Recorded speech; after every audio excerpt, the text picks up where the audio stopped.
Magche-check tayo ng Epson L5290. Pinapa-check din ni customer kung malapit na daw siya magpa-reset. Ito, titingnan natin. Ayan. Tapos ang nangyayari pag chine-check niya, nagkakaroon daw ng error. May lumalabas na communication error. Ayan, kaya titingnan natin kung lalabas nga dito. Kapag may receiver kayo, pwede nyo nang check lagi kung malapit na ba magpa-reset. Tapos huwag niyo pong kakalimutan, i-turn off muna yung antivirus nyo kapag magpapa-reset kayo. Kasi hindi po magra-run yung receiver nyo eh.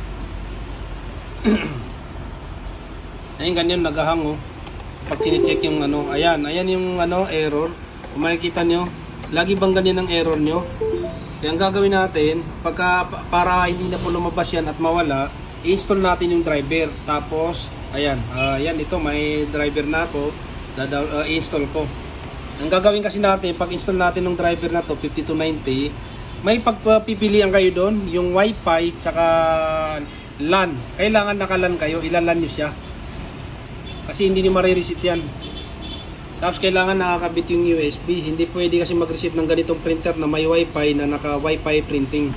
Ayun, ganun lang. Hindi kasi yung video. Ayan, i-install ko lang to. Kung sana lang aabot. Ayan.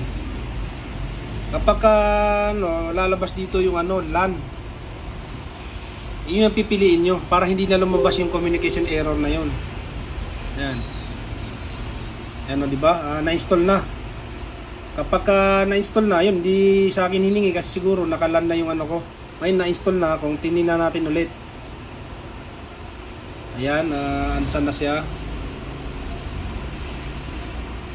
Ayun siya. Tapos kabit natin ulit yung USB. Unplug lang natin, tapos balik.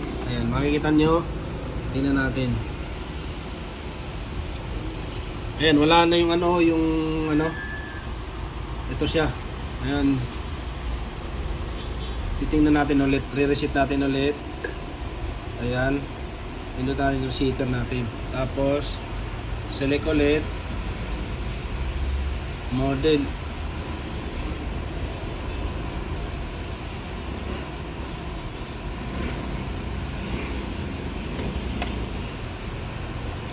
Check natin.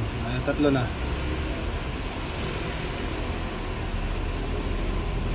Kita nyo? Wala nang communication error kasi na-install natin yung driver eh.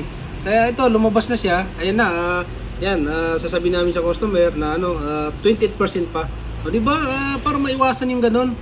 Tapos isa pa, pagka halimbawa ganun pa rin, tingnan nyo kung mayroon kayong pending kasi siyempre nagpa-print kayo at baka may pending. Ayan, right click nyo lang ulit yan. Ito, see what printing. Ayan, pagka mayroon dyan, delete nyo o remove.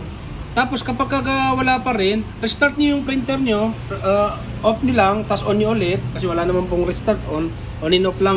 Tapos restart nyo yung computer, tapos bago nyo i-run ulit yung receiver, turn off muna yung Windows Defender. Madali lang hanapin yun eh. Punta kayo dito, search nyo lang dito, ayan, search, tapos Windows Defender, lagyan nyo lang Windows, ayan, Windows Security, ayan. Tapos dito sa virus, threat and protection, ayan, mayroon dito settings, manage. Ayan, yan, naka-off yung sa akin, no? Kaya nararan ko yung mga receiver ko. Naka-off lang siya. Ayun, maraming salamat. Huwag niyo pong kalimutan i-like, i-share yung video natin.